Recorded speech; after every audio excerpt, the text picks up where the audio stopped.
ನವಲಗುಂದ ಪಟ್ಟಣದ ಪ್ರಮುಖ ರಸ್ತೆಗಳಲ್ಲಿ ರೋಡ್ ಜಂಪ್ ನಿರ್ಮಿಸಲು ಲೋಕೋಪಯೋಗಿ ಇಲಾಖೆಗೆ ಮನವಿ. ಪಟ್ಟಣದ ಪ್ರಮುಖ ರಸ್ತೆಗಳಲ್ಲಿ ಸಂಚರಿಸುವುದು ತುಂಬಾ ಕಷ್ಟಕರವಾಗಿದೆ. ಏಕೆಂದರೆ ವೇಗದಿಂದ ಬರುವ ವಾಹನಗಳು ಅಪಘಾತಗಳಿಗೆ ಕಾರಣವಾಗುತ್ತವೆ.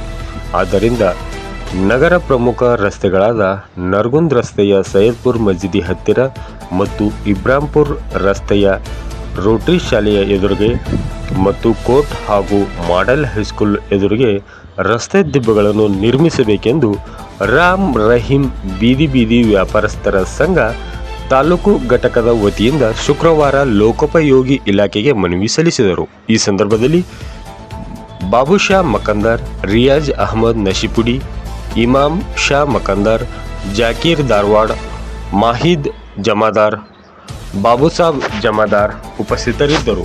ವರದಿ ದಿ ಕನ್ನಡ ನ್ಯೂಸ್, ನವಲಗುಂದ.